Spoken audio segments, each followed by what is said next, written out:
अगर अर्थ जगत की इस हफ्ते की सबसे बड़ी खबर की बात की जाए तो वो होगी रिलायंस, फ्यूचर और अमेजन विवाद। इसका लेटेस्ट स्टेटस ये है कि रिलायंस इंडस्ट्रीज और फ्यूचर ग्रुप की डील पर सिंगापुर के आर्बिट्रेशन पैनल ने अस्थायी रोक लगा दी है। नमस्कार, मैं हूं रजत और इस खबर के मायने क्या है रिलायंस, फ्यूचर, अमेजन विवाद, जानते हैं आसान भाषा में। कहानी पूरी फिल्मी है। दिल तो पागल है, कुछ कुछ होता है, हम दिल दे चुके सनम या जब भी मेट जैसी कोई भी प्रेम त्रिकोण यानी लव ट्रायंगल वाली आप स्टोरी उठा लीजिए। उसमें दो पुरुष होते हैं, एक स्त्री होती है या फिर दो स्त्रियां होती हैं और एक पुरुष होता है जो प्रेम करते हैं और अंत में किसी को नहीं पता होता कि कौन किसे मिलेगा या मिलेगी। ऐसा ही कुछ लव ट्रायंगल वाला एंगल हमारी स्टोरी में भी है, जहां फ्यूचर ग्रुप के साथ सबसे पहले प्रेम का इजहार तो अमेजन ने किया था, लेकिन अब फ्यूचर ग्रुप का विवाह होने जा रहा है रिलायंस से। लेकिन मूवी यही खत्म नहीं हुई है। अब माई बेस्ट फ्रेंड वेडिंग की तर्ज पर एन मौके पर आ गया है अमेजन। यह है पूरा किस्सा आसान भाषा में। अब आइए समझते हैं कि रियल में क्या हुआ है। बात दिसंबर 2019 की है। अमेजन ने फ्यूचर कूपन प्राइवेट लिमिटेड नाम की कंपनी के 49% शेयर खरीदे, लगभग 2000 करोड़ रुपए में। फ्यूचर कूपन प्राइवेट लिमिटेड उन्हीं की कंपनी है जिनकी फ्यूचर रिटेल है, यानी किशोर बियानी की। फ्यूचर रिटेल को नहीं जानते तो समझ लीजिए कि बिग बाजार वाली कंपनी, जिनका बिग बाजार का सुपरमार्केट होता है। यानी फ्यूचर कूपन प्राइवेट लिमिटेड और फ्यूचर रिटेल दोनों अलग अलग कंपनियां बेशक हैं, लेकिन इनके मालिक या यूं कहें प्रमोटर्स एक ही हैं। साथ ही फ्यूचर कूपन प्राइवेट लिमिटेड के फ्यूचर रिटेल में 10% के करीब शेयर भी हैं। यूं सीधा सा गणित है कि जैसे ही जेफ बेजोस की कंपनी अमेजन ने फ्यूचर कूपन प्राइवेट लिमिटेड के 49% शेयर खरीदे, वैसे ही उनके पास फ्यूचर रिटेल के लगभग 5% शेयर भी आ गए। मतलब अमेजन अब बिग बाजार वाली कंपनी फ्यूचर रिटेल की भी 5% की हिस्सेदार बन गई थी। जब अमेजन ने फ्यूचर कूपन प्राइवेट लिमिटेड के शेयर्स खरीदे थे, तब डील में कई ऐसी चीजें थी जिनको अगर गड़े मुर्दे कहा जाए तो आज वही उखड़ कर आ रहे हैं। दरअसल 90s का नॉस्टैल्जिया और प्रेजेंट का फ्यूचर यानी आज का फ्यूचर जो ग्रुप है उसके बारे में आपको बताते हैं। किशोर बियानी 90 के दशक में रिटेल के किंग कहे जाते थे। क्यों कहे जाते थे? बिग बाजार नाम का फिनोमिना चलाते थे। बिग बाजार एक रिटेल चेन है जिसकी अपनी शुरुआती दिनों में ही बहुत सारे रिकॉर्ड तोड़ दिए थे और कई नए रिकॉर्ड बना भी लिए थे। एक शुरुआती सेल के दौरान बिग बाजार के कोलकाता वाले शॉपिंग मार्ट में इतनी बिक्री हो गई कि नजदीक की एसबीआई बैंक की शाखा ने उन पैसों को अपने पास रखने से मना कर दिया। क्यों मना किया? क्योंकि एसबीआई के पास इतना सारा धन रखने की, इतना पैसा रखने की कोई व्यवस्था ही नहीं थी उस वक्त। टाइम्स ऑफ इंडिया जैसे अखबार के पहले पन्ने में किसी सेल की सुपर सफलता की खबर, यानी विज्ञापन नहीं खबर, और यह आना पहली बार हुआ था। तो किशोर और उनके फ्यूचर ग्रुप का सालों तक ऐसा ही भोकाल बना रहा। इस कदर बिग बाजार की गणतंत्र दिवस वाली सेल के दिन इनके स्टोर में दंगों सा माहौल बन जाता था। मोबाइल फोन्स और लैपटॉप जैसे महंगे गैजेट्स भी शेल्फ से गायब हो जाते थे, मानो कोई आलू गोभी हो।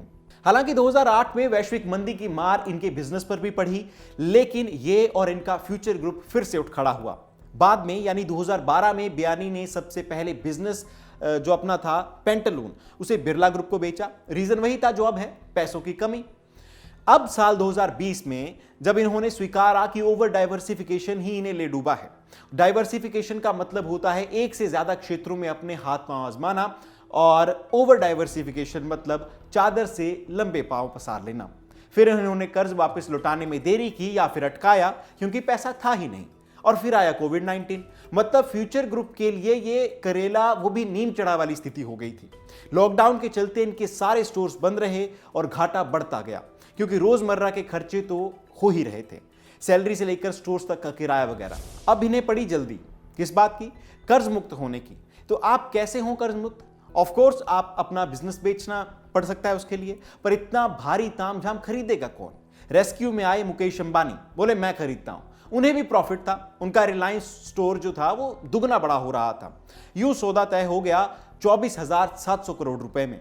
सब कुछ अच्छा चल रहा था, लेकिन फिर पिक्चर में आया अमेजन और लेकर आया पिछले साल के गड़े मुर्दे।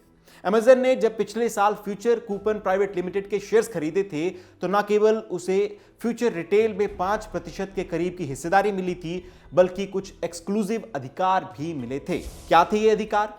उससे पहले यह समझना जरूरी होगा कि अमेजन ने फ्यूचर कूपन के शेयर लिए क्यों। दरअसल फ्यूचर ग्रुप और अमेजन लगभग एक ही तरह के बिजनेस में हैं। एक ऑनलाइन रिटेल स्टोर है और एक ऑफलाइन रिटेल स्टोर। अमेजन का मानना था कि भारत में रिटेल बिजनेस में अपना पांव पसारने के लिए यह डील 1 और 1 11 साबित होगी, जिसमें फ्यूचर ग्रुप अपने प्रोडक्ट अमेजन के स्टोर में रख पाएगा और अमेजन को यह सुविधा मिलेगी कि वो बिग बाजार के चलते रोजमर्रा के सामान 2 घंटे के भीतर घर घर डिलीवर कर पाए, जैसे बिग बास्केट जैसे और प्लेटफॉर्म करते हैं। तो अमेजन के एक्सक्लूसिव अधिकारों में 2 बातें शामिल थीं, जिसके चलते सारा मुद्दा अब विवादित हो गया है। पहली बात, अगर फ्यूचर ग्रुप 2019 वाली डील के 3 से 10 साल के दौरान कुछ बेचे तो अमेजन को उसे खरीदने का सबसे पहला अधिकार मिलेगा। हालांकि 3 साल होते ना होते फ्यूचर ग्रुप पहले ही बिक गया या बिकने की ओर बढ़ गया है। दूसरी, अगर फ्यूचर ग्रुप अमेजन के बदले कहीं और बिकेगा तो ऐसा अमेजन के ना कहने पर ही संभव हो सकेगा। ये क्लॉज था राइट ऑफ फर्स्ट रिफ्यूजल, मतलब सबसे पहले मना करने का अधिकार। किसी का प्यार लेके तुम नया जहां बसाओगे, ये बात है कुछ ऐसी ही। तो अब अंबानी बयानी वाली हालिया डील चल रही थी, तब तो अमेजन चुप रहा, शायद लोहा गर्म होने पर चोट करने की सोच रहा था। और यूं जब डील फाइनल हो गई और सिर्फ रेगुलेटरी अथॉरिटी से ओके आना बाकी रह गया, तब अमेजन अपने राइट ऑफ फर्स्ट रिफ्यूजल वाले अधिकार को लेकर सिंगापुर चला गया। कहा कि यह डील इलीगल है, अवैध है। सिंगापुर में इंटरनेशनल आर्बिट्रेशन सेंटर है। अमेजन अपना केस लेकर वहां पहुंच गई। आर्बिट्रेशन का शाब्दिक अर्थ मध्यस्थता होता है। यूं तो जहां अमेजन गई है वो कोई कोर्ट नहीं है, साथ ही इस आर्बिट्रेशन सेंटर का कोई फैसला भारत में लागू नहीं होगा। यहां तो सिर्फ भारत का ही कानून चलेगा। लेकिन फिर भी अमेजन का इस इंटरनेशनल आर्बिट्रेशन में जाना 3 कंपनियों के बीच विवाद की एक शुरुआत तो है ही। तो अब आर्बिट्रेशन सेंटर का फैसला आया है। उसने रिलायंस इंडस्ट्रीज और फ्यूचर ग्रुप की डील पर अस्थायी रोक लगा दी है। अस्थायी इसलिए क्योंकि स्थायी फैसला 90 दिनों के भीतर आएगा। और जैसा कि आपको बताया, ये कोर्ट तो है नहीं, इसलिए जो फैसला लेंगे वो जज नहीं, 3 सदस्य की समिति होगी।